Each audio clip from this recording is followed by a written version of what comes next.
Allahu Allahu Allahu Allah Allahu Allahu Allahu Allah. Bagaimana cara ngapal Quran? Kadang saya ingin hafal juga terjemahnya sekalian.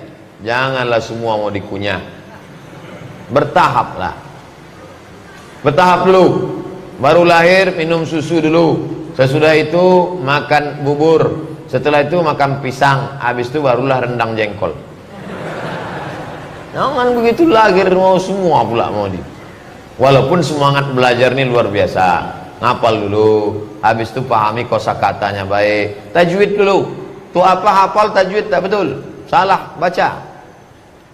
Liburan sekolah kali ini saya rencana ngambil program tahfiz Quran. 1 pekan 5 juz di Kuningan, Jawa Barat.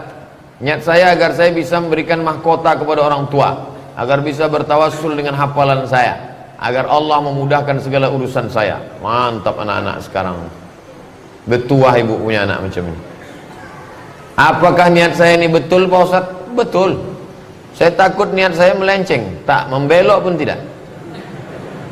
Sekalian mohon doanya Pak Ustaz. Mudah-mudahan anak cucu kita macam ini insyaallah.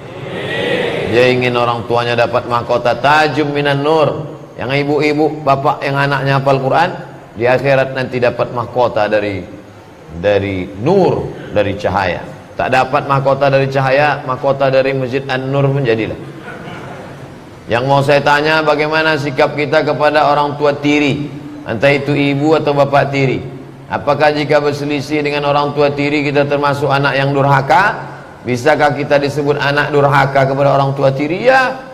Setelah ibu kita meninggal, dialah yang merawat ayah kita itu. Setelah ayah kita tak ada, dialah tempat berbagi suka duka keluarga. Maka selama dia dalam koridor Quran dan Sunnah, baik dia adalah orang tua kita. Ada yang tak cocok, tabayun, klarifikasi. Sedangkan orang lain lagi kita tak boleh cakap kasar, apalagi dia yang sudah menjadi bagian dari keluarga. Dulu saya sering menggibah orang Pak Ustaz. Bagaimana saya menebus kesalahan jika orang yang saya gibah sudah tak tahu atau lupa? Banyak-banyak istighfar, sambung silaturahim. Tak perlu antum ceritakan. Mohon maaf ya, dulu aku sebelum hijrah ni banyak betul ngejek-ngejek, tak usah. Salam aja, dah. Yang perlu dibalikkan itu kalau terkait materi, duit, itu perlu. Sempadan tanah pernah tergeser 5 cm, yang balikkan tadi. Adapun masalah cerita aib dia, sambung silaturahim, ukhuwah Islamiyah, hubungan baik, cukup. Doakan Ustaz, semoga saya dan kita semua hadir ni pribadi yang lebih baik, amin.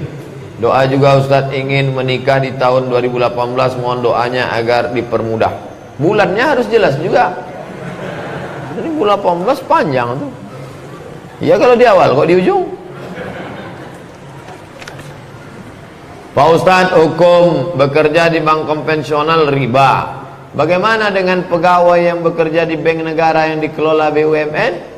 Karena diketahui pendapatan dari bank tersebut dimasukkan ke kas, dan negara menggaji mereka melalui BUMN dari bank negara tersebut. Pak Ustadz, ada yang langsung, ada yang tak langsung.